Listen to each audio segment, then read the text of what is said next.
Who is first in our docket here? All right, first question is from Eli, and the question states this. I finally purchased a treadmill that goes under my standing desk so I can avoid sitting all day and get more steps in. I'm wondering your thoughts on the effects of walking while working. Does it create the same issues as context switching? Well, okay, so Eli's one of these people who does the exercise equipment at their desk with their computer. If you listen to this show instead of watching it on our YouTube channel, you might not know, like our YouTube watchers know, that when Jesse and I are recording this show, we're doing so on NordiTrack machines. Isn't that right, Jesse? And sometimes you're on a rower. Sometimes I'm on a rower and Jesse holds a microphone on a boom and just moves it back and forth with me while I row, because I'm not going to give up opportunities to stay in shape. Eli, I'm a big walking fan. Longtime listeners of the show know this. I think walking is particularly good for creative insight. So I need a solution to a problem. I need a new business strategy. I need a way to open this article. How am I going to open this article? I'm working on a proof and I don't even know where to get into it. Something about the motion helps. I've heard a lot of explanations.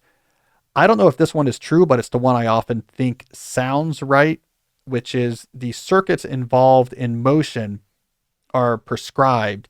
And somehow when those circuits are fired up, it suppresses other parts of your brain and makes it easier somehow to focus on whatever you're trying to focus on, because there's a lot of sort of distractions or other things pulling at your attention. They're somehow being suppressed. I don't know if that's true. We'd have to ask Andrew Huberman.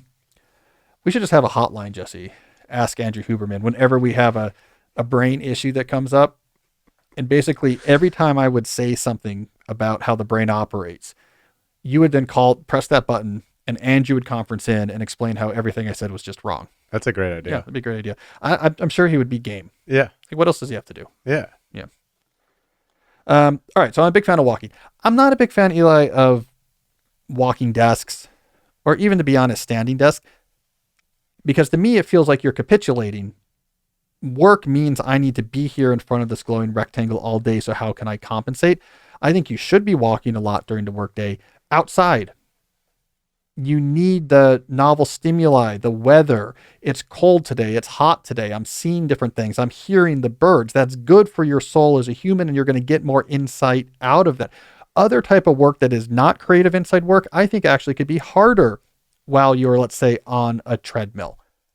So if you're trying to answer an email, that's very different. Now here you're trying to do very precise English composition. Okay, how do I precisely say this thing I want to say in a way that has the right inflection and conveys the nuance of what I mean? That's actually something I think is harder to do while you're in motion. So the idea that you want to be in motion for all types of your work, I don't think I agree with. So I think walking is good for some work, bad for others. And the right way to take advantage of that is make walking be something you do outside, and make other computer screen work be stuff you do at your computer screen. Keep in mind, there's a lot of things you think you need your computer for that you can actually work out on notebooks and then come back and enter into your computer.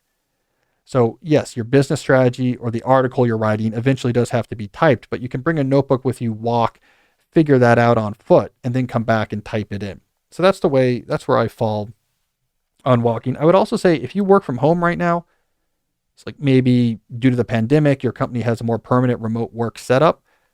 Take advantage of it. 10 to 15,000 steps a day throughout the day. Not a mega hike at 5 a.m. Walk first thing in the morning. Walk at the end of the day, shut it down. Walk at lunch and have a couple short walks in between. Put it on your calendar. Keep walking. It's one of the great advantages you have with working from home. So don't lose that possibility.